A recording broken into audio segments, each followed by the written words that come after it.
동생은 나의 외로움을 조롱했다. 언니, 남편이랑 애는 어디 있어? 부모님은 웃었다. 나는 되받아쳤다. 두 분 돈은 어디 있고요? 지금까지 제가 다 대드렸잖아요. 웃음이 부섰다. 그날 밤 나는 내 목을 조이던 족쇄를 끊어냈다. 이야기가 시작되기 전 이 이야기를 시청하시는 친구분들이 어느 지역에서 오셨는지, 그리고 청소, 설거지, 눕기, 그냥 쉬기 등 어떤 활동을 하며 이야기를 듣고 계신지 댓글로 남겨주세요. 자, 이제 이야기를 들어볼까요? 김지원은 집 안으로 들어섰다. 톡 쏘는 라벤더 향 방향제가 코를 찔렀다. 거의 청소하지 않는 낡은 카펫에서 나는 희미한 퀴퀴한 냄새와 섞여 있었다. 거실은 지난주와 그리고 그 전주와도 똑같았다. 가죽이 갈라지기 시작한 이탈리아제 가죽 소파. 전구 2개가 나가 아직 교체되지 않은 크리스탈, 샹들리에, 그리고 가족의 영광을 과시하는 과거의 사진들이 줄지어 있었다. 지원의 졸업사진은 가장 작은 구석에 있었고 2년 전 당연히 지원이 비용을 대준 파리 여행에서 모델처럼 포즈를 취하고 있는 유라의 큰 사진 액자에 가려져 있었다. 아, 지원이 왔구나. 거실 쪽에서 엄마의 목소리가 들렸다. 그녀의 어머니 박미숙은 화려해 보이는 진홍색 실크 원피스를 입고 나타났다. 머리는 높게 부풀려 올렸다. 그녀는 집에만 있으면서도 마치 결혼식 피로연에 가는 사람처럼 화장을 짓게 했다. 손가락에는 반짝이는 커다란 보석이 박힌 반지들이 끼워져 있었다. 지원은 천천히 고개를 끄덕이며 공손하지만 온기 없이 어머니의 손을 잡았다. 네, 엄마. 고속도로가 막혀서요. 그래, 어서 가서 옷 갈아입어라. 저녁 식사 곧 준비될 거야. 이모님이 내 아빠가 제일 좋아하는 한우 갈비찜을 만드셨단다. 그 툭불 한우로 말이야.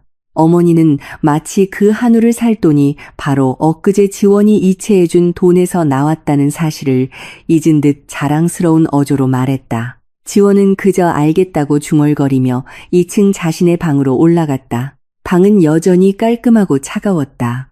그녀는 서류 가방을 내려놓고 사무실 복장을 더 편안하지만 여전히 단정한 실내복으로 갈아입었다. 세면대에서 얼굴을 씻으며 거울에 비친 자신의 모습을 바라보았다. 참아, 지원아. 딱 이틀이야. 일요일 저녁이면 돌아가잖아. 그녀는 스스로에게 속삭였다. 30분 후 그녀는 식당으로 내려갔다. 긴 티크 목재 식탁은 깔끔하게 차려져 있었다. 금태를 두른 도자기 접시들, 과거의 영광의 잔재들이 놓여 있었다. 식탁 중앙에는 한우갈비찜, 구절판, 대게를 넣은 아스파라거스 수프 등 다양한 호화로운 요리들이 차려져 있었다. 이것은 평범한 가족 저녁 식사가 아니었다. 지원의 지갑의 고통 위에 차려진 향연이었다. 아버지 김영철은 이미 가장 상석에 앉아 있었다. 그는 실크 소재의 고급 셔츠를 입고 있었다. 집에서 식사하는 것뿐이었지만 주름지기 시작한 그의 얼굴에는 전직 고위 공무원의 위엄이 남아 있었다. 그러나 그의 눈빛에는 오만함으로 감추려는 불안감이 서려 있었다. 유라는 아버지의 오른편에 앉아 있었다. 그녀의 눈은 손에 든 최신형 아이폰 화면에 고정되어 있었다. 엄지손가락이 화면 위에서 날렵하게 춤을 췄다. 지원이 맞은편 의자를 당겨 앉을 때도 그녀는 쳐다보지도 않았다. 자, 식기 전에 어서 먹어라. 어머니가 아버지의 접시에 밥을 퍼주며 명령했다. 저녁 식사 분위기는 조용했다. 도자기 접시와 부딪히는 수저 소리만 들릴 뿐이었다. 밖에는 비가 점점 거세지며 음울한 배경음을 만들어냈다. 오늘 신라 호텔에서 개모임이 있었는데 말이야. 박미숙이 침묵을 깨고 지원이 가장 싫어하는 주제로 대화를 시작했다. 그 박사모 있잖아. 사위가 석탄 사업가라면서 새로 산 에르메스 가방을 자랑하는데 내가 보기엔 그거 짝퉁이야. 사위 사업이 요즘 어렵다는데 어떻게 진품을 사주겠어. 어머니는 경멸이 섞인 웃음을 작게 터뜨렸다. 아버지가 헛기침을 하며 말을 받았다. 석탄 얘기가 나와서 말인데 아까 박 의원이랑 통화했어. 강원도에 있는 그 광산 허가가 곧 나올 거라고 하더군. 그거만 터지면 우리도 다시 돈방석에 앉는 거야. 로비 자금으로 조금만 더 필요한데 한 5천만 원 정도? 그의 눈이 지원을 힐끗 쳐다보았다. 부드럽지만 명확한 신호였다. 지원은 못 들은 척했다. 그녀는 접시에 담긴 고기를 자르느라 바빴다. 이미 식욕은 사라진 지 오래였지만 아버지가 말하는 프로젝트가 헛된 망상이라는 것을 잘 알고 있었다. 아버지는 5년째 이런저런 프로젝트에 대해 이야기했지만 실현된 것은 하나도 없었다. 지원이 자본금으로 준 돈은 항상 흔적도 없이 사라졌다. 도박, 옛빚 청산, 혹은 사기꾼 같은 사업 파트너에게 속아 넘어가는 데 쓰였을 것이다. 언니, 이번 달 용돈 왜 늦게 보내줬어? 갑자기 유라가 입을 열었다. 눈은 여전히 휴대폰 화면을 보고 있었다. 어제 시코르에서 화장품 사려고 했는데 카드 한도 초과로 뜬 거 있지. 계산대 직원이 쳐다봐서 창피해 죽는 줄 알았어. 지원은 약간 힘을 주어 물컵을 내려놓았다. 지난주에 내 신용카드 대금 200만 원 내가 막아주지 않았니? 유라야? 한 달 용돈 300만 원이 벌써 바닥났다고? 유라는 콧방귀를 뀌며 마침내 휴대폰을 내려놓고 경멸적인 눈빛으로 언니를 쳐다보았다. 참나, 언니. 그건 지난달 얘기잖아. 이달은 3달이라고. 나는 필요한 게 많아. 인플루언서니까 협찬도 받아야 하고 피부과 가서 관리도 받아서 반짝반짝해야 한다고. 일만 하느라 얼굴 칙칙한 언니랑은 다르단 말이야. 유라야. 어머니가 꾸짖었지만 목소리에는 화난 기색이 없었다. 오히려 두둔하는 것 같았다. 내 동생은 얼굴이 알려진 애잖아. 특별 관리가 필요한 게 당연하지. 동생한테 너무 인색하게 굴지 마라. 그리고 내 월급도 많잖아.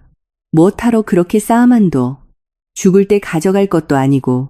지원은 가슴이 답답해지는 것을 느꼈다. 엄마, 저는 아침부터 밤늦게까지 힘들게 일해요.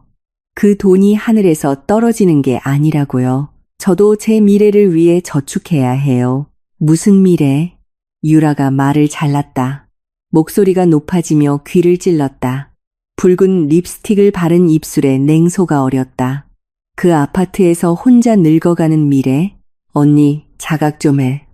언니는 나이 들수록 이상해져. 일만 하고 돈만 모으고. 근데 누구를 위해서? 아버지와 어머니는 말이 없었다. 하지만 지원은 그들의 입꼬리가 움찔거리는 것을 볼 수 있었다. 웃음을 참거나 어쩌면 유라의 말에 동의하는 것일지도 몰랐다. 유라는 공격을 계속했다. 이번에는 더 날카로웠다. 내 친구들 좀 봐. 이 나이에 다들 애기 안고 다녀. 남편이 제네시스 G80으로 데리러 오고 데려다 준다고. 근데 언니는 텅 빈 고급 오피스텔로 돌아가잖아. 외롭지 않아? 밤마다 베개나 껴안고 자는 거 슬프지 않냐고? 돈은 많은데 시집도 못 가고 그게 다 무슨 소용이야. 식당 안의 공기가 갑자기 얼어붙는 것 같았다. 그 모욕은 지원의 명치에 정확히 박혔다.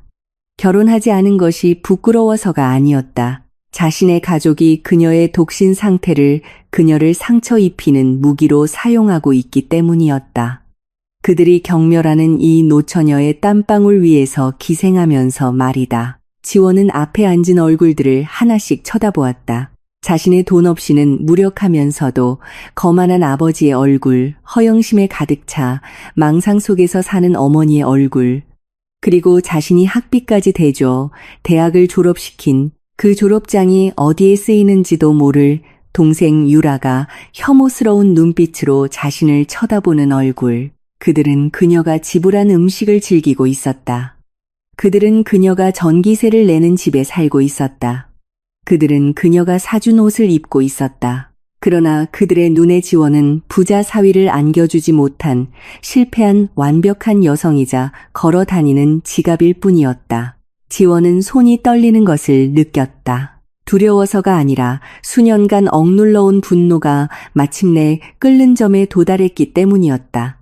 그녀는 더 이상 분당의 차가운 공기를 느끼지 못했다. 그녀가 느낀 것은 가슴 속에서 타오르는 불길 뿐이었고 그 불길은 폭발하기 직전이었다. 유라의 날카로운 말이 빚어낸 침묵은 오래가지 않았다. 지원은 기다렸다.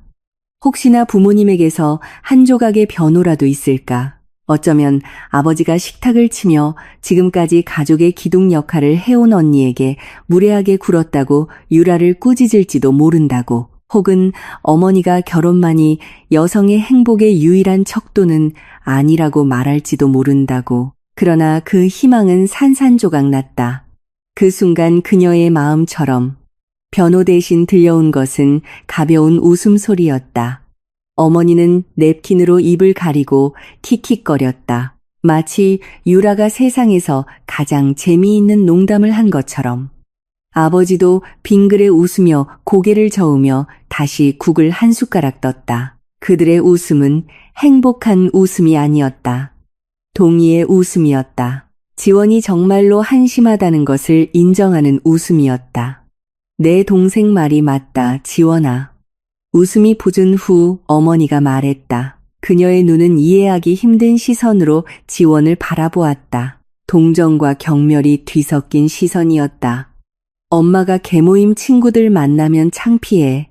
다들 손주 사진 자랑하기 바쁜데 엄마는 뭘 자랑하겠니? 일에 미친 노처녀 딸. 자랑하겠어. 여자로서 너무 뻣뻣하게 굴지 마. 남자들은 너무 똑똑하고 주도적인 여자를 무서워해. 기준을 좀 낮춰. 누구라도 너를 원하는 사람이 있는 게 중요하지. 그래. 아버지가 음식을 가득 문 채로 거들었다. 영원히 노처녀로 늙지 않으려면 말이야.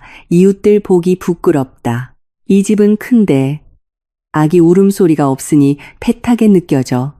아빠도 후계자가 필요해. 유라는 아직 결혼 준비가 안 됐잖아.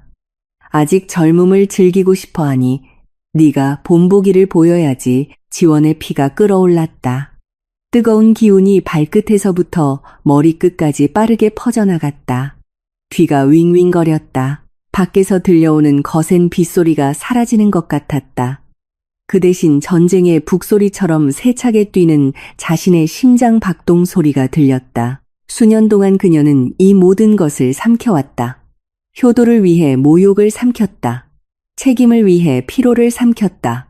하지만 오늘 밤 그녀의 인내심의 한계는 무너졌다. 그들은 그녀의 돈을 요구했을 뿐만 아니라 그녀가 땀 흘려 번 돈으로 산 음식이 차려진 식탁 바로 위에서 그녀의 자존심을 짓밟았다. 무거운 금속 숟가락을 쥔 지원의 오른손이 심하게 떨렸다. 빠르고 거친 움직임으로 그녀는 숟가락을 도자기 접시 위로 내던졌다. 쨍, 날카로운 소리가 부모님의 웃음을 갈랐다. 도자기 접시는 금이가 두 동강 났다. 갈비찜 국물이 깨끗한 하얀 식탁보 위로 튀었다. 어머니는 깜짝 놀라 뛰어오르며 음료수 잔을 거의 쏟을 뻔했다. 유라는 눈을 동그랗게 뜨고 휴대폰을 무릎 위로 떨어뜨렸다. 아버지는 씹는 것을 멈췄다. 그의 눈은 지금껏 순종적이었던 맏딸을 향해 휘둥그레졌다. 지원이 일어섰다. 그녀 뒤에 있던 무거운 티크 의자가 대리석 바닥과 마찰하며 날카로운 소리를 냈다. 숨이 가빠지고 눈은 그동안 자신의 삶을 빨아먹던 얼굴들을 하나씩 노려보았다. 지원아, 예의 좀 지켜라. 숟가락을 던지다니 이게 무슨 짓이야.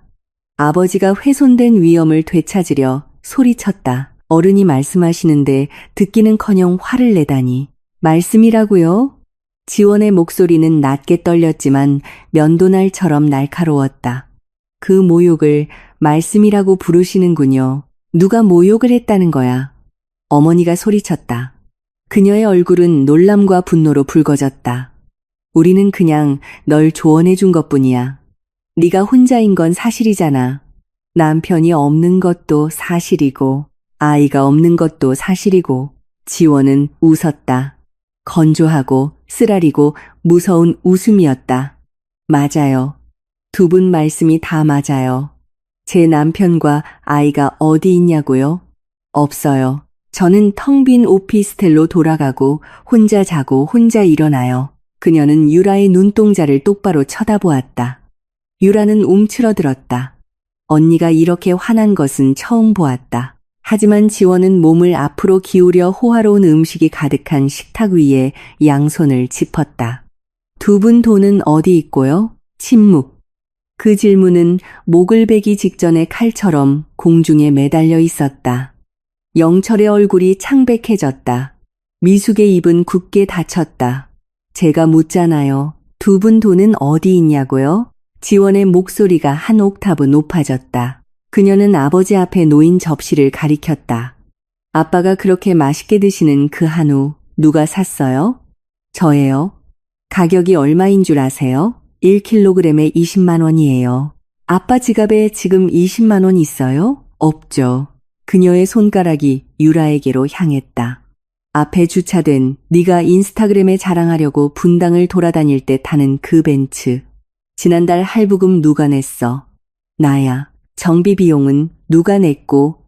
나야. 네가 입는 옷. 네가 드는 가방. 네 얼굴에 바르는 스킨케어. 그거 전부 내 돈이야. 지원은 몸을 바로 세웠다. 분노의 눈물이 눈가에 고이기 시작했다. 하지만 그녀는 온 힘을 다해 참았다. 그들 앞에서 울지 않을 것이다. 절대로. 오늘 밤 이 웅장한 집의 전기. 지원은 그들 위 천장에 달린 크리스탈 샹들리에를 가리켰다. 기도하면 켜지는 줄 아세요? 지난달 요금이 40만 원이었어요. 두 분 방 에어컨을 24시간 내내 켜놔서요. 한전에 누가 돈 보냈어요? 저예요. 수도, 인터넷, 가사도우미 아주머니 월급, 아파트 관리비, 심지어 아빠 낡은 차 기름값까지 전부 제 통장에서 나갔어요. 지원아, 그만해. 부모한테 그렇게 계산적으로 굴다니. 어머니가 불효자 카드를 써서 상황을 역전시키려 히스테릭하게 소리쳤다. 우리가 널 키웠고 우리가 널 성공할 때까지 학교 보냈어. 네가 은혜를 갚는 건 당연한 거야. 은혜를 갚는 게 죽을 때까지 착취당하는 건 아니죠, 엄마. 지원이 더 큰 소리로 외치자 그 소리가 넓은 공간에 울려 퍼졌다. 두 분이 조금이라도 존중심이 있었다면 제가 돈 대드리는 거 불평안했을 거예요. 근데 뭐죠? 제 고통 위에서 웃으셨잖아요. 제 외로움을 모욕하셨잖아요. 그 외로움 덕분에 제가 두 분의 분수에 맞지 않는 생활 방식을 유지하기 위해 돈을 버는데 집중할 수 있었던 건데 말이에요. 영철이 식탁을 세게 내리쳤다. 입 조심해라. 이 아빠는 전직 고위 공직자야. 네가 돈 좀 있다고 이제 와서 부모 머리 꼭대기에 오르려고 해. 비리 사건 때문에 퇴직금도 없이 은퇴한 전직 공직자 말이죠. 지원은 더 이상 신경 쓰지 않았다. 그녀는 그동안 그들이 굳게 덮어두었던 모든 금기를 폭로했다. 아빠의 그 체면이 우리를 서서히 죽이고 있었어요. 아빠는 이 집 파는 걸 거부했죠. 우리가 파산했는데도요. 단지 다른 사람들 눈에 여전히 부자로 보이기 위해서. 그리고 저는 두 분의 연극 무대를 지탱하기 위한 재물이 되었고요. 지원은 길게 숨을 들이쉬고는 거칠게 내뿜었다. 그녀는 극도로 피곤했다. 에너지가 완전히 고갈되었다. 그녀는 앞에 있는 얼굴들을 더 이상 가족이 아닌 기생충 같은 낯선 사람들로 보았다. 오늘까지예요. 지원이 낮지만 단호하게 말했다. 그녀의 어조는 최종적이었다. 오늘부로 끝이에요. 그녀는 몸을 돌려 거실 의자에 놓여있던 서류 가방을 집어들었다. 어디 가려는 거냐? 이렇게 비가 쏟아지는데. 어머니가 외쳤다. 그녀의 목소리는 공황 상태에 빠지기 시작했다. 딸의 안전을 걱정해서가 아니라 그들의 돈줄이 떠나려 한다는 것을 깨달았기 때문이었다. 지원은 문턱에서 멈춰서서 무표정하게 힐끗 돌아보았다. 이 순간부터 수도꼭지는 잠깁니다. 더 이상의 송금도 신용카드 대납도 없을 거예요. 알아서들 벌어두세요. 명품들 팔아치우든가 아니면 그 잘난 체면이나 드시든가요. 전 상관 안 해요. 지원아, 미쳤니? 유라는 용돈이 필요하고 아빠는 약값이 필요해. 영철이 소리쳤다. 지원은 대답하지 않았다. 그녀는 정문을 활짝 열었다. 거센 바람과 빗방울이 곧장 안으로 들이쳐 대리석 바닥을 적셨다. 우산도 없이 지원은 폭풍우를 뚫고 자신의 차로 달려갔다. 뒤에서 어머니의 고함과 유라의 울음소리가 희미하게 들려왔다. 하지만 그 소리는 우레 같은 천둥 소리에 완전히 묻혔다. 지원은 차에 올라 문을 3개 닫고 자동으로 잠갔다. 몸은 흠뻑 젖어 있었다. 머리카락에서 물이 뚝뚝 떨어져 핸들을 적셨다. 그녀는 시동을 걸었다. 엔진이 으르렁거리며 살아났다. 백미러를 통해 보니 어머니와 유라가 현관에 서서 손을 흔들고 있었다. 그들의 입은 무언가를 외치며 움직이고 있었다. 아마도 저주일 수도 혹은 간청일 수도 있었다.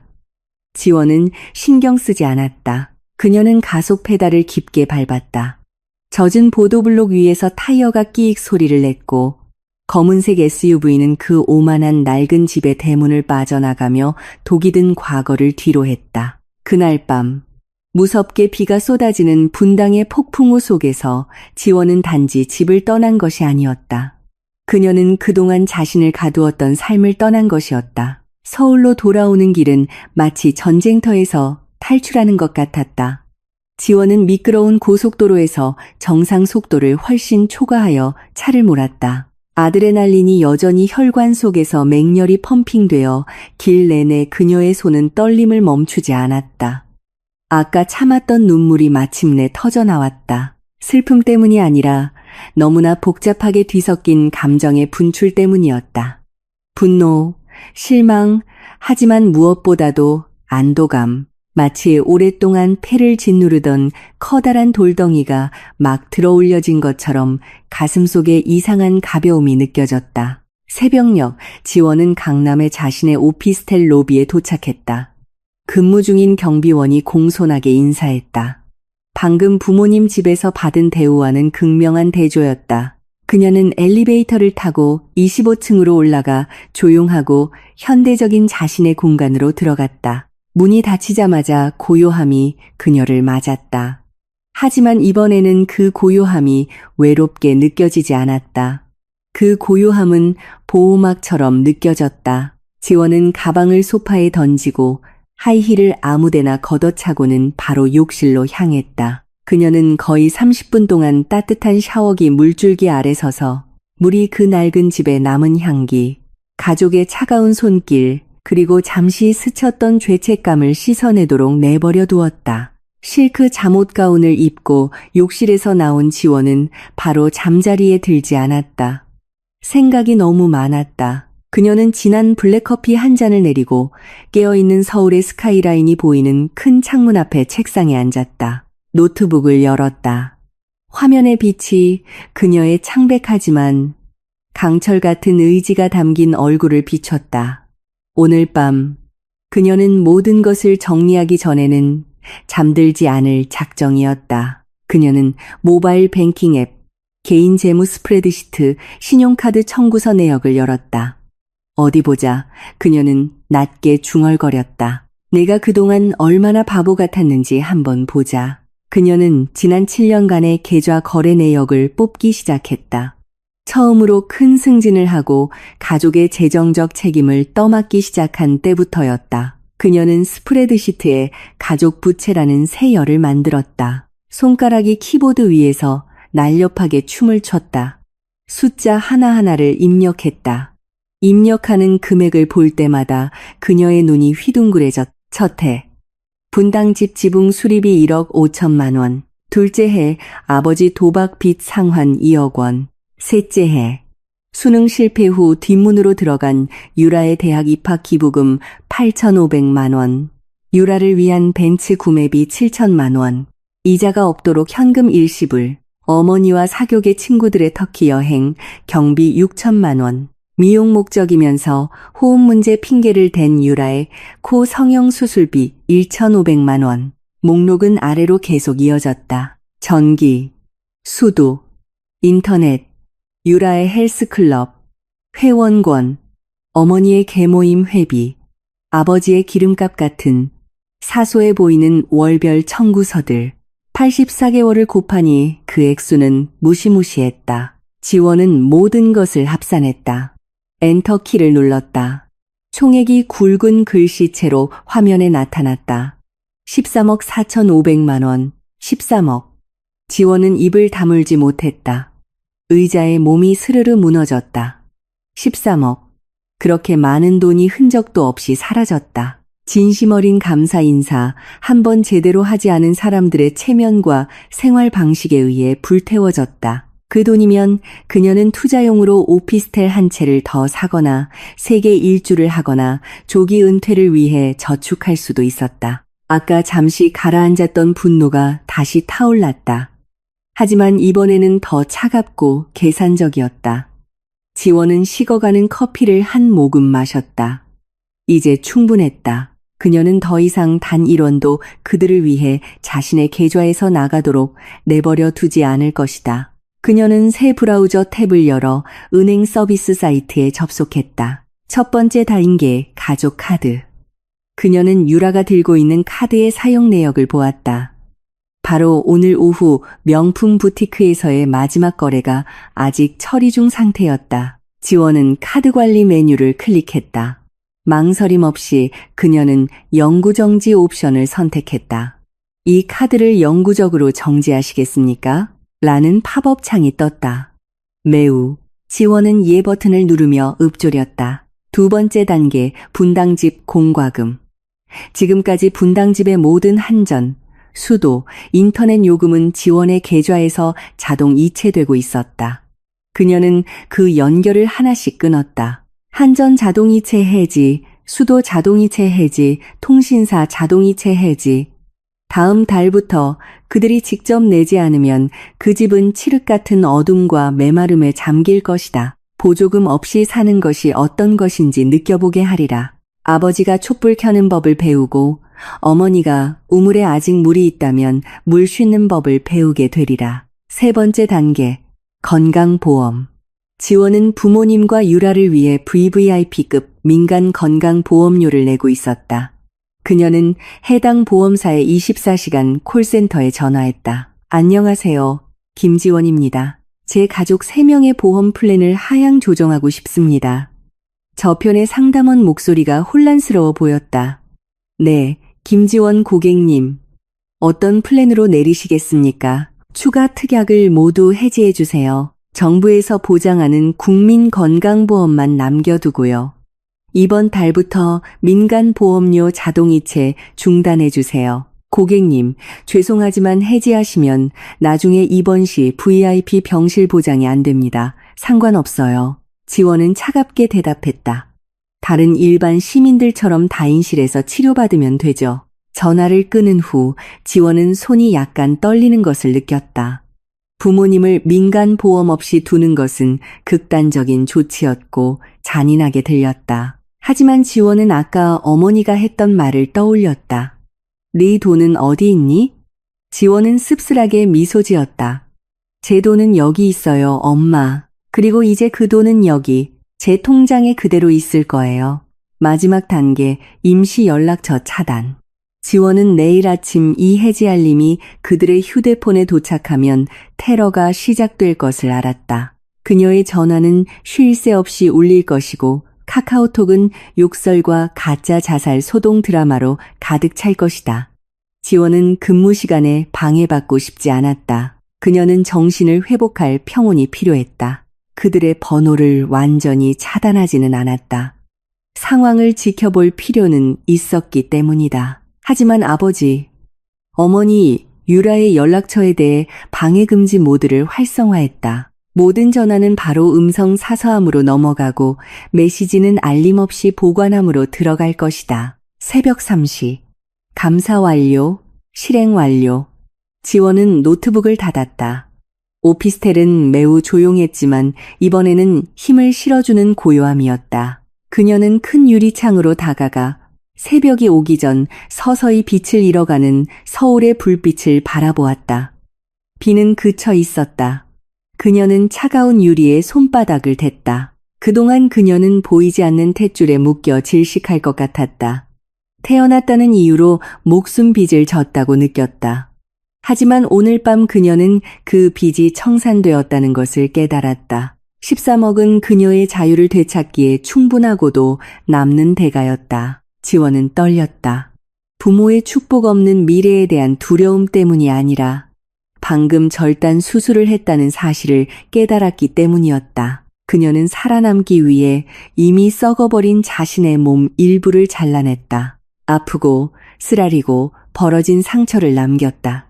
하지만 그녀는 이 상처가 아물 것이라는 것을 알았다. 그리고 아물고 나면 그녀는 이전보다 훨씬 더 강한 여성이 되어 있을 것이다. 그녀는 침대로 가 두껍고 부드러운 이불을 몸 위로 덮었다.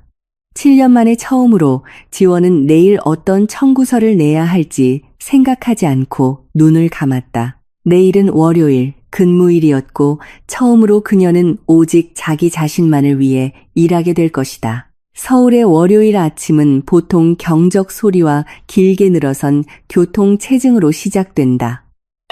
하지만 지원에게 오늘 하루는 다른 종류의 소음으로 시작되었다. 강남대로에서 오는 소음이 아니라 침대 옆 탁자 위에 놓인 6인치짜리 납작한 물체에서 오는 소음이었다. 아침 6시 휴대폰 알람이 울리기도 전에 화면이 고장난 디스코 조명처럼 쉴 새 없이 켜졌다. 나무 탁자 위에서 긴 진동이 울리며 연달아 쏟아지는 알림을 알렸다. 지원은 눈을 뜨고 조용한 오피스텔 천장을 바라보았다. 잠시 동안 평소처럼 주간 생활비를 이체할 필요가 없다는 해방감, 낯선 평화를 느꼈다. 하지만 그 평화는 곧 휴대폰 화면에서 기다리고 있는 현실에 의해 깨졌다. 그녀는 휴대폰을 집었다. 카카오톡 아이콘에 표시된 알림 숫자에 숨을 참았다. 3개의 대화방에서 온 127개의 새로운 메시지. 거기에 부재중 전화 45통. 지원은 침대 머리맡에 기대앉아 마치 흐린 물속으로 다이빙을 준비하는 것처럼 심호흡을 했다. 잠금 화면을 풀었다. 첫 메시지는 아이러니하게도 행복한 우리 집이라는 이름의 가족 단체 채팅방에서 왔다. 엄마 지원아, 엄마 전화 좀 받아라. 너 왜 이러니? 집 전기 구독을 끊었다는 게 무슨 소리야? 방금 한전에서 사람이 와서 단전 통지서를 주고 갔어. 너 엄마 아빠를 서서히 죽일 셈이니? 내 아빠 이 소식 듣고 숨도 제대로 못 쉬고 있어. 엄마 음성 메시지, 이 은혜도 모르는 년. 성공하더니 부모도 몰라보는구나. 어디 두고 봐, 천벌은 꼭 있어. 엄마 오전 7시 15분. 음성 메시지, 내가 어떻게 이럴 수 있니? 지원아. 엄마가 목숨 걸고 널 낳았는데 고작 돈 문제 때문에 이렇게까지 해? 돈 그거 죽으면 가져가지도 못해. 당장 전기부터 다시 연결해놔. 안 그러면 네 인생 평생 안 풀리게 저주할 테니까. 지원은 무표정한 얼굴로 그 음성 메시지를 들었다. 예전에는 불효자라는 말과 어머니의 저주가 그녀를 무릎 꿇고 울며 용서를 빌게 할 수 있는 최종 무기였다.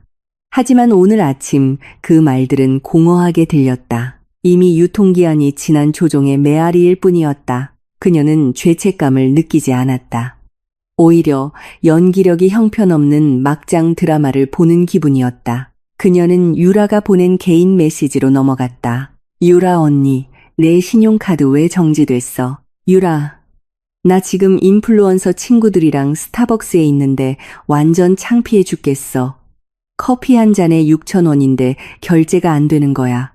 직원이나 사기꾼처럼 쳐다봤다고. 유라 언니, 한도 좀 다시 풀어줘. 오늘 오후에 협찬받을 옷 사야 한단 말이야. 이거 중요한 클라이언트야. 나 협찬 못 받으면 언니 때문에 내 커리어 망하는 거라고. 유라 언니, 진짜 너무 못됐다. 자기가 노처녀라고 남의 인생까지 망치려고 해. 내가 잘 나가는 게 배 아파? 지원은 마지막 메시지를 읽고 비웃었다. 배 아파? 속으로 생각했다. 뭐가? 비싼 커피를 자랑하면서도 정작 그걸 살 돈 한 푼 없는 내 어리석음이? 마지막으로 아버지의 메시지. 짧고 간결하며 오만함으로 가득했다. 아빠, 지금 당장 집으로 와라.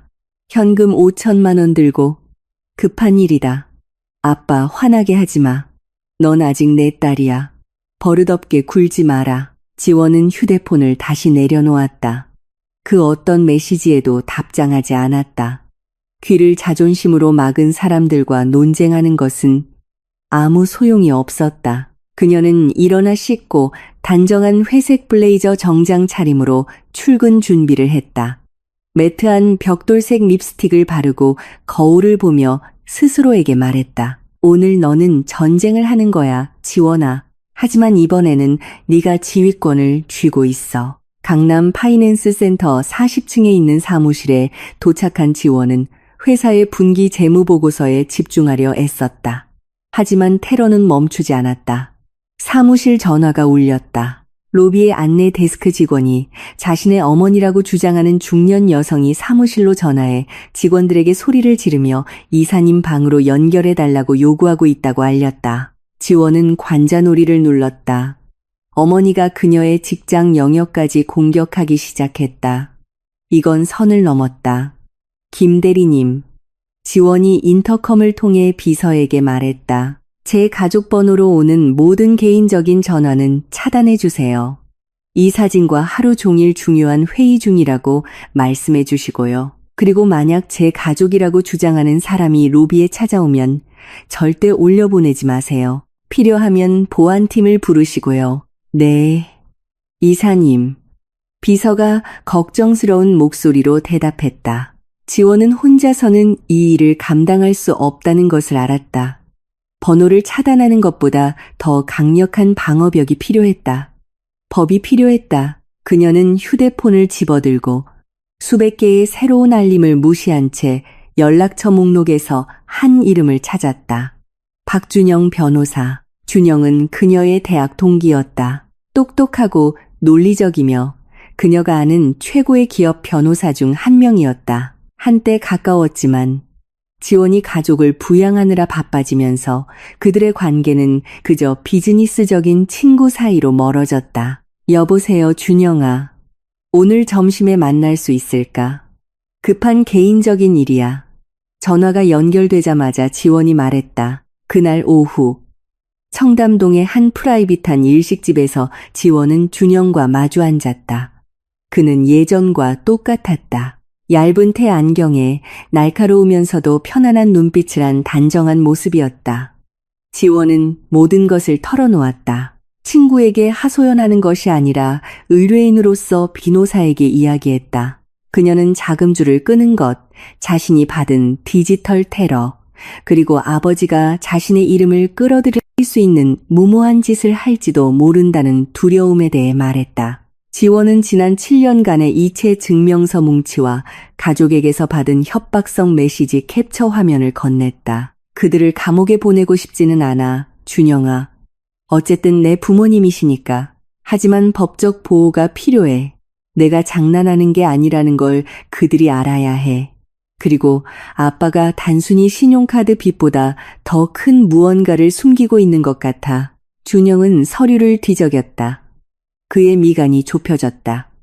13억. 지원아, 이건 생활비가 아니야. 가족을 빙자한 강도질이지. 지원은 고개를 숙이고 차가운 녹차를 저었다. 내가 바보였어. 바보가 아니야. 조종당한 거지. 준영이 단호하게 정정했다. 그는 서류를 덮었다. 좋아. 첫 번째 단계는 그들이 계속 내 업무 영역을 침범하면 경고장을 보내는 거야. 하지만 내 직감으로는 김영철 씨 자산에 뭔가 문제가 있어. 퇴직금도 없는 은퇴자 치고는 생활 수준이 너무 높아. 내 도움을 감안하더라도 분명히 큰 돌려막기를 하고 있을 거야. 분당집 말이야. 준영은 지원을 심각하게 쳐다보았다. 그 집 등기부등본은 어떻게 되어 있어? 내 이름으로 되어 있어. 지원이 빠르게 대답했다. 5년 전에 아빠가 처음 비리 사건에 연루돼서 재산을 압류당할 뻔했을 때 자산을 지키려고 그 집 명의를 내 이름으로 돌려놨어. 등기 권리증은 아빠가 집 금고에 보관하고 있고 그 이후로 다시 본 적은 없지만 법적으로는 내 소유야. 준영은 잠시 침묵했다. 손가락으로 테이블을 톡톡 두드렸다.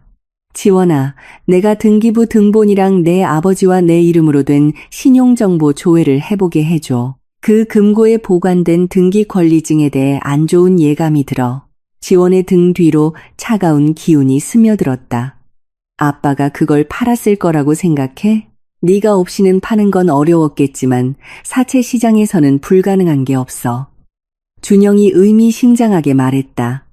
이틀만 시간을 줘. 그동안은 그들 메시지에 답장하지 마. 모든 걸 증거로 저장해둬. 유라나 어머님이 내 오피스텔에 찾아오면 문 열어주지 말고 경비실에 연락해. 지원은 고개를 끄덕였다. 그날 점심은 입에 맞지 않았다. 그녀는 동맹군이 생겨 마음이 한결로였지만 동시에 더 불안한 마음으로 사무실로 돌아왔다. 아버지가 그 집 등기 권리증으로 무슨 짓을 했을지 모른다는 상상이 그녀를 괴롭혔다. 그날 밤 디지털 테러는 절정에 달했다. 유라는 친한 친구 기능으로 인스타그램 스토리를 올렸는데 그 내용이 대중에게 유출되었다. 눈물을 흘리는 자신의 사진과 함께 가장 필요할 때 친언니에게 버림받았다. 피는 돈보다 진하지 않구나. 인색한 언니를 둔 게 너무하다 라는 캡션이 달려 있었다. 지원은 감시용으로 만든 가짜 계정으로 그것을 보았다. 가슴이 아팠지만 울지는 않았다. 그녀는 스크린샷 버튼을 눌렀다. 저장. 그녀는 중얼거렸다. 이 전쟁을 위한 또 하나의 탄약. 그날 밤 지원은 휴대폰을 완전히 끈 채 잠들었다. 밖에서는 서울이 여전히 시끄러웠지만 그녀의 오피스텔 안에서는 방어벽을 쌓고 있었다. 그녀는 진짜 폭풍이 어머니의 고함이나 동생의 칭얼거림이 아닌 어느 사채업자 책상 서랍에 보관된 종이 한 장에서 몰아칠 것이라는 사실을 알지 못했다. 이틀 후 준영은 지원에게 역삼동에 있는 자신의 법무법인으로 와달라고 요청했다. 이번에는 여유로운 점심 식사가 아니었다. 전화기 너머 준영의 목소리는 매우 형식적이고 다급했다. 오후 4시에 와줘. 네가 직접 봐야 할 게 있어, 지원아. 지원은 정시에 도착했다. 준영의 사무실은 유리와 검은 대리석이 줄을 이루는 미니멀리즘 모던 스타일로 위압적이면서도 전문적인 인상을 주었다. 그녀는 개인 회의실로 안내받았다. 그곳에는 준영이 테이블 위에 두꺼운 빨간색 서류철 몇 개를 놓고 기다리고 있었다. 그의 얼굴에는 평소와 같은 다정한 미소가 없었다. 그는 긴장해 보였다. 앉아, 지원아. 준영이 권하며 말했다. 지원은 앉았다. 심장이 세차게 뛰었다. 결과가 어때? 아빠가 다른 빚이 또 있어? 준영은 길게 한숨을 내쉬고는 흐릿하지만 여전히 읽을 수 있는 복사된 문서 한 장을 내밀었다.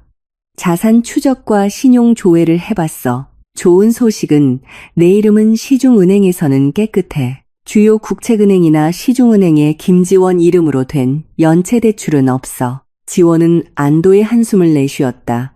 다행이다. 그럼 뭐가 문제야? 문제는 여기 있어.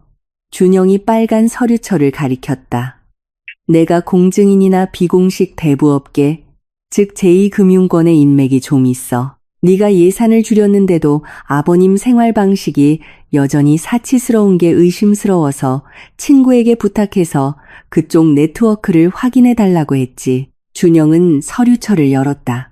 그 안에는 채무 확인서와 근저당권 설정 위임장 사본이 들어 있었다. 지원은 문서의 상단 레터헤드를 보고 눈이 휘둥그레졌다. 유명 은행의 로고가 아니라 거물급 사채업자의 위장 회사처럼 들리는 낯선 이름의 상호신용금고였다.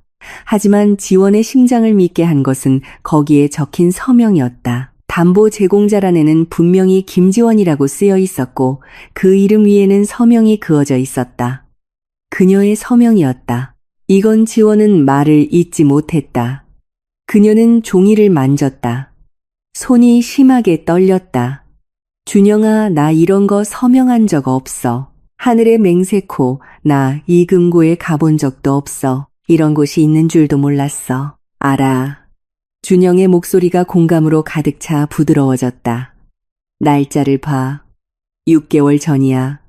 그때 너 2주 동안 싱가포르로 출장 갔었지? 지원은 굳은 채로 고개를 끄덕였다. 응, 내 여권이 증거야. 준영이 낮지만 날카롭게 말했다. 내 아버지가, 김영철 씨가 내 서명을 위조한 거야. 그는 내 이름으로 된 분당 집 등기 권리증을 담보로 이 사채 조직에서 20억 원을 빌렸어. 이자는 월 10%로 엄청나게 높아. 20억. 지원은 세상이 빙빙 도는 것 같았고 머리가 어지러웠다. 그렇게 큰 돈을 어디에? 그리고 내가 없는데 어떻게 공증이니 이걸 통과시킬 수 있어? 어두운 세계에서는 뇌물이면 죽은 사람도 살아 돌아와 서명하게 만들 수 있어, 지원아. 준영이 씁쓸하게 대답했다. 내 아버지는 너랑 닮은 사람을 고용했거나 부패한 공증인을 매수했을 거야. 문제는 지금 내 아버지가 3개월째 이자 납입을 연체했다는 거야. 연체료까지 붙어서 총 부채는 이제 거의 30억 원으로 불어났어. 지원은 두 손으로 얼굴을 감쌌다. 소리치고 싶었다. 뱃속에서 뭉치는 역겨움을 토해내고 싶었다. 자신의 아버지, 그녀의 보호자가 되어야 할 남자가 오히려 그녀를 제물로 삼았다. 아버지는 그녀의 돈을 훔쳤을 뿐만 아니라 그녀의 신분까지 훔쳐 그녀의 미래를 저당 잡혔다. 이건 범죄야, 지원아. 준영이 다시 전문 변호사 모드로 돌아와 말을 이었다. 사문서 위조, 사기, 횡령, 형법 제231조, 5년 이하의 징역에 처해질 수 있어. 네가 이걸 신고하면 네 아버지는 틀림없이 감옥에 갈 거야. 지원은 얼굴을 들었다. 눈은 붉었지만 메말라 있었다. 더 이상 눈물은 없었다. 그녀의 눈물은 사소한 슬픔에 다 써버렸다. 이제 남은 것은 죽음과도 같은 차가운 감정뿐이었다. 내가 신고하지 않으면 어떻게 돼? 지원이 물었다. 사채업자들이 분당 집을 압류할 거야. 법정에서 위조 사실이 증명되기 전까지는 서류상 합법적으로 보이기 때문에 집행 권한이 있어. 그리고 등기부 등본이 내 이름으로 되어 있기 때문에 이게 민사소송으로 번지면 내 신용기록에 오점이 남을 수도 있어. 서류상으로는 네가 채무자니까 그들이 보낸 깡패들에게 쫓기게 될 거야. 지원은 준영 뒤에 유리벽을 바라보며 자신의 모습을 보았다. 부하 직원들에게 존경받던 성공한 커리어 우먼은 이제 아버지 빚의 도망자에 불과했다. 그날 식탁에서 느꼈던 분노는 지금 그녀의 마음을 삼키는 산불에 비하면 작은 불꽃에 불과했다. 영철에 대한 존경심은 사라졌다. 미숙에 대한 연민도 증발했다. 남은 것은 생존 본능뿐이었다. 준영아. 지원이 불렀다. 그녀의 목소리는 차분했다. 너무 차분해서 준영이 소름이 돋을 정도였다. 응, 지원아. 경고장 준비해줘. 하지만 보통 경고장이 아니야. 지원은 일어서서 블레이저를 정돈했다. 그녀의 얼굴은 바위처럼 굳어 있었다. 이 위조 증거들 준비해줘. 서명 필적, 감정 분석, 내가 대출 계약 당시에 해외에 있었다는 걸 증명하는 내 여권 증거, 전부 하나의 서류철에 담아줘. 지금 경찰에 신고하려는 거야? 준영이 물었다. 아니, 아직. 지원이 차갑게 대답했다. 내일 분당으로 돌아갈 거야. 내가 직접 이 연애 편지를 아버지 식탁에 배달할 거야. 위험해. 지원아. 내가 처리하게 하거나 퀵 서비스를 보내자. 내 아버지는 지금 궁지에 몰렸어. 궁지에 몰린 사람은 무슨 짓을 할지 몰라. 지원은 고개를 저었다. 끔찍할 정도로 얇은 미소가 그녀의 입가에 어렸다. 넌 우리 아빠를 몰라, 준영아. 그는 체면 뒤에 숨는 겁쟁이야. 그는 가난과 감옥, 이 두 가지만을 두려워해. 내가 그 두려움을 그의 얼굴 바로 앞에 가져다 줄 거야. 지원은 아버지의 범죄 증거가 담긴 빨간 서류철을 집어들었다. 그 서류철은 영철이 저지른 죄만큼이나 무겁게 느껴졌다. 고마워, 준영아. 수임료는 우리 회사로 전문적으로 청구해줘. 인생에서 가장 비싼 감사 비용이라고 생각할게. 지원아, 조심해. 지원이 문으로 걸어갈 때 준영이 당부했다. 기억해, 내가 이 카드를 던지는 순간 되돌아갈 길은 없어. 내 가족은 무너질 거야. 지원은 문턱에서 멈춰 서서 완전히 돌아서지 않은 채 살짝 고개를 돌렸다. 그들은 오래전에 이미 무너졌어. 준영아, 나는 단지 썩은 건물이 다른 사람을 덮치기 전에 무너뜨릴 뿐이야. 지원은 그 사무실을 나섰다. 주황빛의 서울 저녁 해가 그녀의 얼굴을 비췄다. 그녀는 단호한 걸음으로 차를 향해 걸어갔다. 내일 그녀는 분당으로 돌아갈 것이다. 주간 생활비를 가져다 주러 가는 것도 애정을 구걸하러 가는 것도 아니었다. 그녀는 가족의 과거에 대한 최종 판결을 내릴 판사의 망치를 들고 가는 것이었다. 냉전은 끝났다. 내일은 집행의 날이었다. 이번 분당으로 가는 길은 지난 몇 주와는 전혀 다른 느낌이었다. 시야를 가리는 폭풍우도 영동 고속도로를 뒤덮는 짙은 안개도 없었다. 그날 저녁 하늘은 맑았고 서쪽 지평선에서 서서히 지는 붉은 주황빛 노을을 내뿜고 있었다. 지원은 차의 오디오 시스템에서 흘러나오는 클래식 음악을 들으며 안정된 속도로 운전했다. 조수석에는 두꺼운 빨간색 서류철이 놓여 있었다. 그 무생물은 이제 가장 중요한 승객이 되었다. 아버지가 그동안 굳게 숨겨온 판도라의 상자를 열 열쇠였다. 지원은 긴장하지 않았다. 긴장감은 이미 죽었다. 그 자리는 겨울철 얼어붙은 호수 표면처럼 차갑고 치명적인 평온함이 대신했다. 그녀는 더 이상 부모의 인정을 갈망하는 딸이 아니었다. 그녀는 판결을 들고 온 집행관이었다. 차가 분당의 고급 주택가로 접어들기 시작했다. 보통 이 시간이면 그 지역의 호화로운 집들에서 정원등이 켜져 따뜻하고 고급스러운 분위기를 자아냈다. 그러나 지원의 차가 어린 시절 집의 대문으로 다가갔을 때 그녀를 맞이한 풍경은 어둠이었다. 그 집은 마치 사람이 살지 않는 폐가처럼 보였다. 정원등은 하나도 켜져 있지 않았다.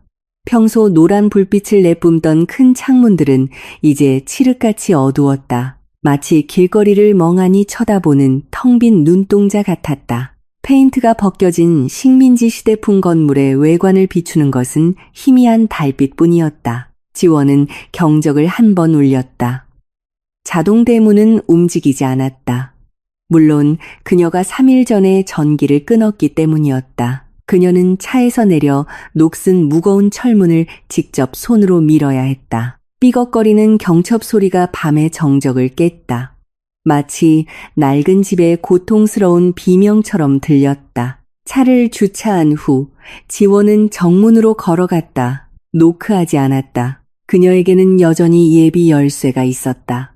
열쇠를 한 번 돌리자 문이 열렸다. 타는 양초 냄새와 모기향 냄새가 섞여 곧장 후각을 찔렀다. 지원은 휴대폰 손전등을 켜고 거실 안을 비췄다. 눈앞에 펼쳐진 광경은 실로 비참하면서도 아이러니했다.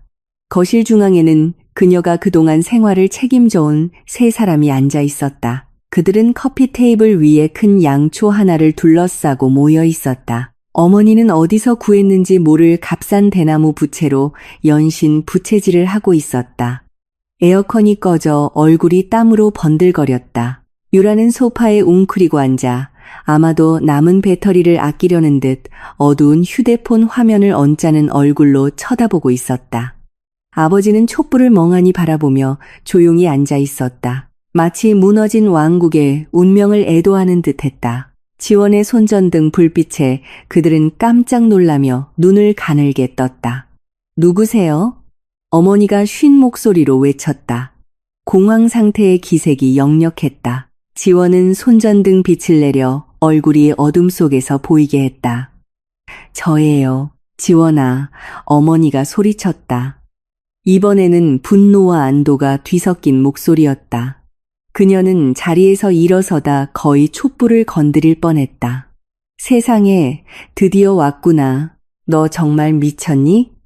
우리를 죽일 셈이야? 이것 좀 봐. 어둡고 덥고 옥상 물탱크 물은 아침부터 다 떨어졌어. 샤워도 못하고 냉장고 음식은 다 썩었어. 유라가 코맹맹이 소리로 끼어들었다. 언니 진짜 너무해. 보조 배터리도 다 썼다고. 콘텐츠 업데이트도 못하고. 너무 더워. 모기도 엄청 많아. 언니, 우리 고문에서 죽일 셈이야? 지원은 그 칭얼거림에 대답하지 않았다. 그녀는 안으로 들어섰다. 그녀의 하이힐이 대리석 바닥 위에서 또각또각 소리를 냈다. 단호하고 위압적인 리듬이었다. 그녀는 두꺼비 집을 고치러 온 것이 아니었다. 마지막 폭탄을 터뜨리러 온 것이었다. 앉으세요. 지원이 짧게 명령했다. 앉으라니 무슨 소리야. 영철이 소리쳤다. 가장으로서의 그의 위엄이 상했다. 그는 일어서서 떨리는 손가락으로 지원의 얼굴을 가리켰다. 전기부터 켜. 지금 당장 요금 내라고.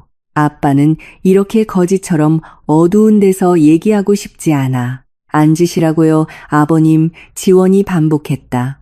목소리는 높아지지 않았지만 소름이 돋게 하는 압박감이 있었다. 그녀는 테이블 위 켜진 촛불 바로 옆에 빨간 서류철을 내려놓았다. 서류철이 부딪히는 소리가 묵직하게 들렸다. 아니면 경찰서에서 이 얘기를 하고 싶으세요? 영철은 말이 없었다. 그의 눈은 빨간 서류철에 고정되었다. 어두운 비즈니스 세계에서 잔뼈가 굵은 그의 본능이 그 서류철이 평범한 청구서가 아니라는 것을 알려주었다. 그는 천천히 다시 앉았다. 아까 화로 붉어졌던 얼굴이 이제 흔들리는 촛불 아래서 창백해졌다.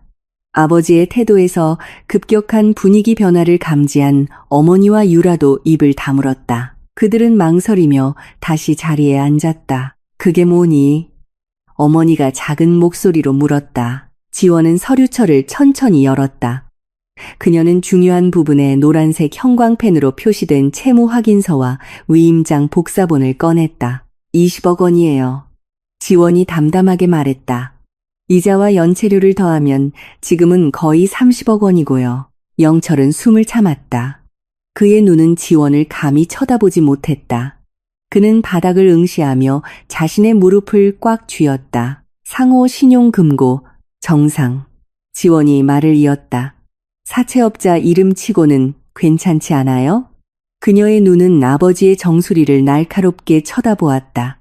이 집 등기부 등본은 제 이름 김지원 소유로 되어 있어요. 그런데 이상하게도 6개월 전에 그 등기권리증이 거기서 담보로 잡혔고 서류에는 제 서명이 있더군요. 그때 저는 싱가포르에서 비즈니스 프레젠테이션을 하고 있었는데 말이죠. 지원은 마지막 장을 들어 영철의 얼굴 바로 앞에 내밀었다. 이건 위조된 서명이에요, 아버님. 명백한 범죄죠. 형법 제231조. 5년 이하의 징역형에 처해질 수 있어요. 뭐라고? 어머니가 비명을 질렀다. 그녀의 눈이 휘둥그레지며 지원과 남편 사이를 오갔다. 여보, 이게 무슨 소리예요? 이 집을 담보로 잡혔다고요? 석탄 사업 한다면서요. 우리 다시 부자 될 거라고 했잖아요. 조용히 해. 영철이 아내에게 소리쳤다. 그의 관자놀이에서 식은땀이 흐르기 시작했다. 유라는 손으로 입을 막았다. 그녀의 눈은 공포로 커졌다. 그럼 우리 돈 없는 거야? 우리 빚이 30억이야? 지원은 가족의 드라마를 무시했다. 그녀는 아버지에게 집중했다. 아버님, 제가 변호사와 상담했어요. 필적 감정 증거는 준비됐어요. 제 여권 증거도 준비됐고요. 제가 내일 아침에 이걸 신고하면 오후에는 아버지는 경기도 경찰청 유치장에서 주무시게 될 거예요. 푹신한 침대도 없고 한우 갈비찜도 없고 거기서는 먹을 수 있는 체면 같은 것도 없겠죠. 영철은 마침내 얼굴을 들었다. 그 얼굴은 늙고 지치고 망가져 보였다. 지원아, 아빠가 어쩔 수 없었어. 궁지에 몰렸었어.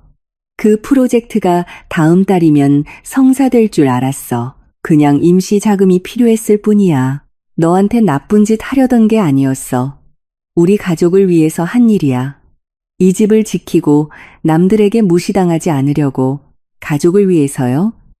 지원이 날카롭게 말을 잘랐다. 아니면 아버님 자존심을 위해서요? 아버님은 제 이름을 담보로 잡았어요.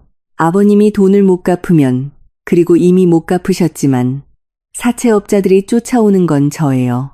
신용불량자 명단에 오르는 것도 저고요. 아버님 과거의 실패를 덮기 위해 제 미래를 망치려고 하셨어요?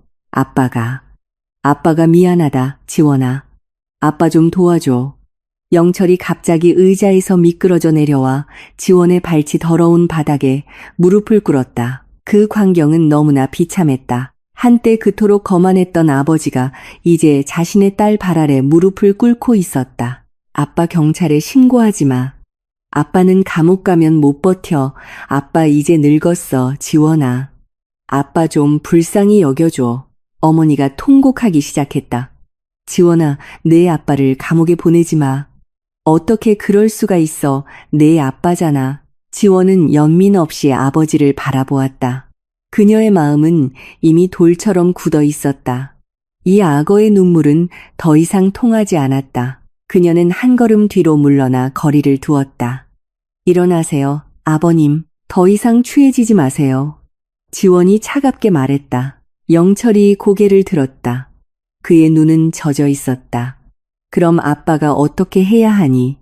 아빠는 그 30억을 갚을 돈이 없어. 지원은 길게 숨을 들이쉬고는 서류철에서 또 다른 종이 한 장을 꺼냈다. 이미 준비해둔 인감날인이 된 진술서였다. 이게 해결책이에요. 제가 제안하는 유일한 길이죠. 지원은 그 종이를 테이블 위에 놓았다. 첫째, 이 집을 즉시 파세요. 제가 아는 빨리 팔 수 있도록 도와줄 부동산 중개인에게 이미 연락해뒀어요. 시세보다 낮을 수도 있지만 그 사채업자 빚을 갚기에는 충분할 거예요. 집을 팔라고 어머니가 히스테릭하게 외쳤다. 그럼 우린 어디서 살아? 이건 대대로 물려받은 집이야. 우리 자존심이라고. 그 자존심이 독이 됐어요, 엄마. 지원이 소리치자 어머니가 입을 다물었다. 선택지는 두 가지뿐이에요. 이 집을 팔고 빚을 갚든가, 아니면 이 집은 사채업자에게 넘어가고 아버지는 감옥에 가든가. 어느 쪽을 택하시겠어요? 침묵. 유라의 흐느낌만이 들렸다. 둘째, 지원이 말을 이었다. 빚을 갚고 남은 집 판 돈, 만약 남는다면 제가 절반을 가져가겠어요.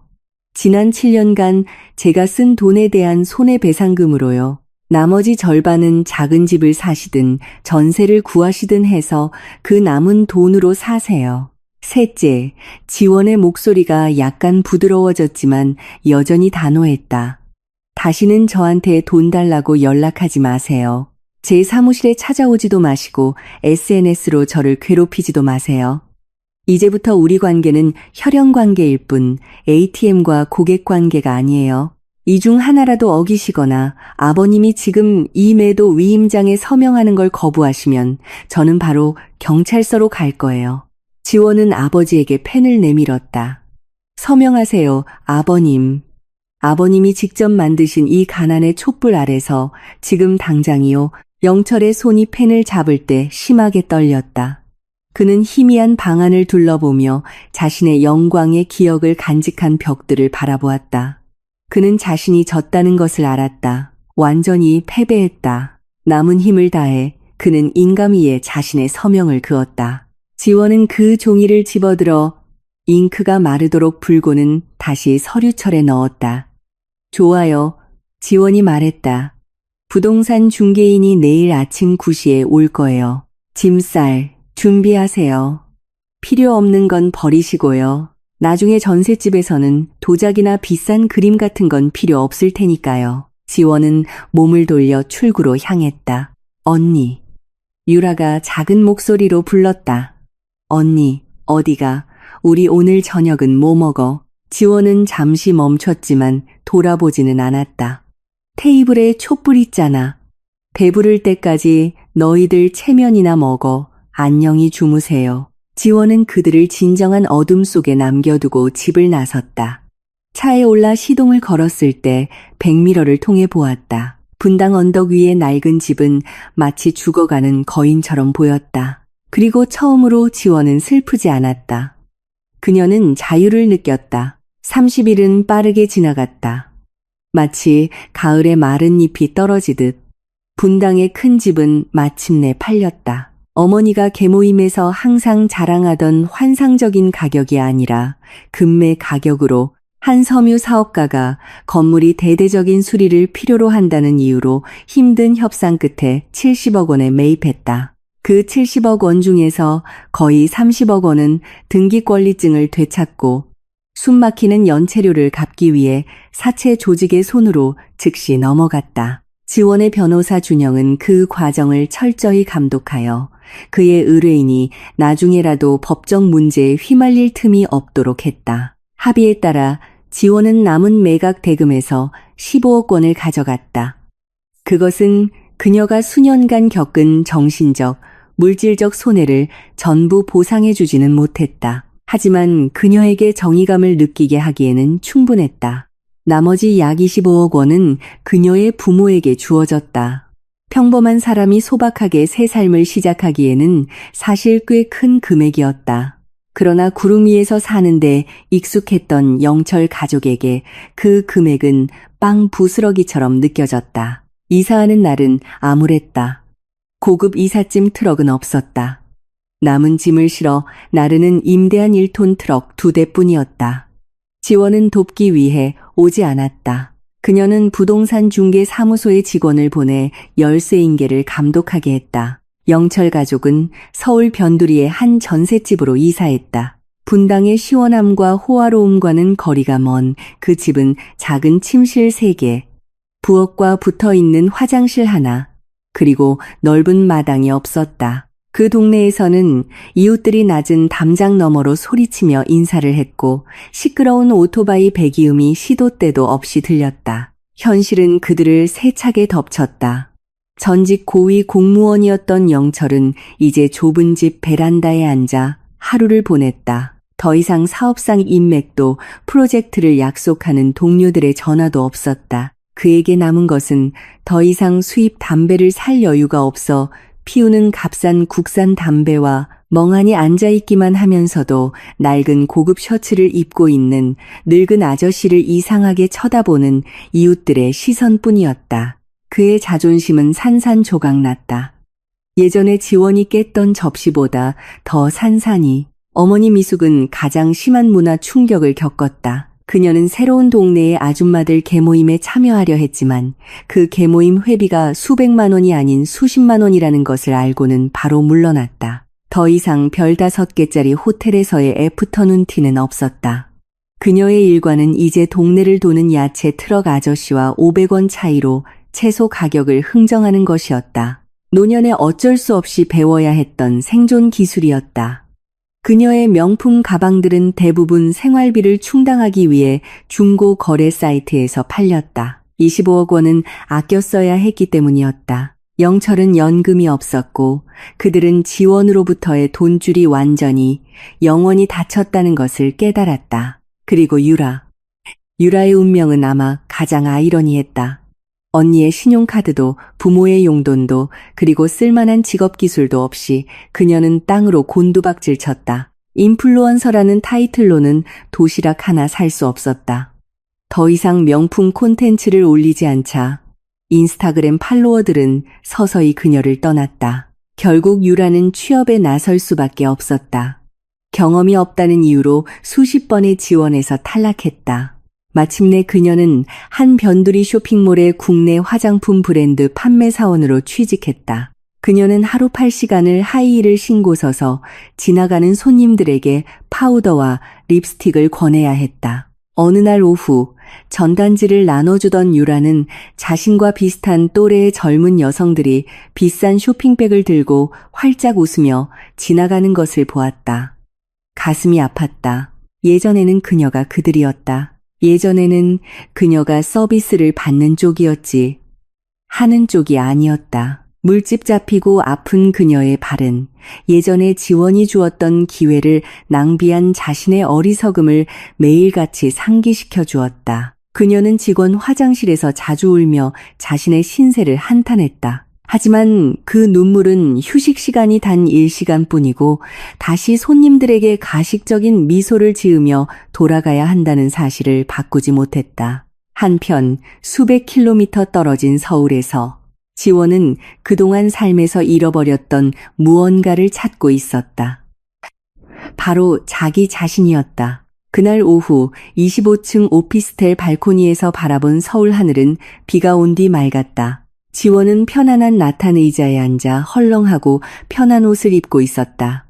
손에는 김이 모락모락 피어오르는 따뜻한 캐모마일 차 한 잔이 들려 있었다. 켜진 노트북도 빛을 독촉하는 전화벨 소리도 없었다. 그녀는 방금 헬스클럽에서 돌아오는 길에 서점에 들러 오랫동안 읽고 싶었지만 시간이 없었던 소설 3권을 샀다. 오늘 밤 그녀는 자신을 위해 파스타를 요리하며 방해 없이 좋아하는 넷플릭스 시리즈를 볼 계획이었다.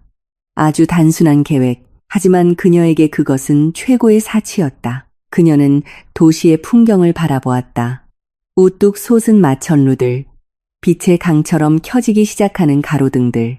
그녀는 분당에 있는 가족을 떠올렸다. 그들이 고통받고 있다는 것을 알았다. 그들이 적응하기 힘들어한다는 것을 알았다.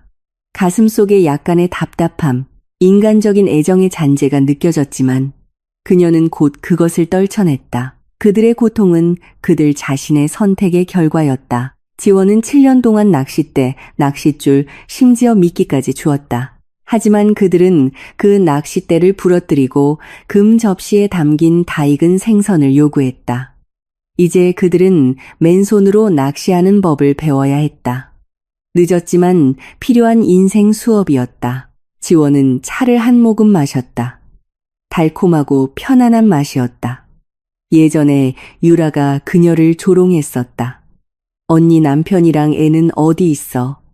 아, 참, 없지. 예전에 부모님은 웃으며 물었다. 내 돈은 어디 있니? 이제 지원은 그 질문에 진심 어린 미소로 대답할 수 있었다. 남편과 아이. 언젠가는 내 돈 때문이 아니라 있는 그대로의 나를 사랑해주는 좋은 사람과 함께 할지도 모르지. 하지만 지금은 온전한 나 자신이 있어.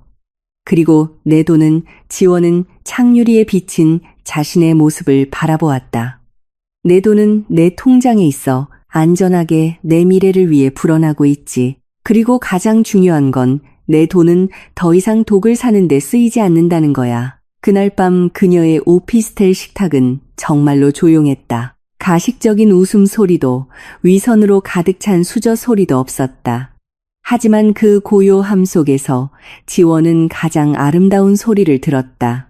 자유의 소리였다. 그녀는 눈을 감고 저녁 바람이 얼굴을 스치도록 내버려 두었다. 그녀는 더 이상 혼자라서 가난하다고 느끼지 않았다. 그녀는 부유하다고 느꼈다. 시간에 부유하고 마음의 평온함에 부유하고 그리고 마침내 되찾은 자존심에 부유했다. 그날 밤 모든 것이 변했다. 완벽해진 것이 아니라 올바르게 되었다. 그리고 지원에게는 그것으로 충분하고도 남았다.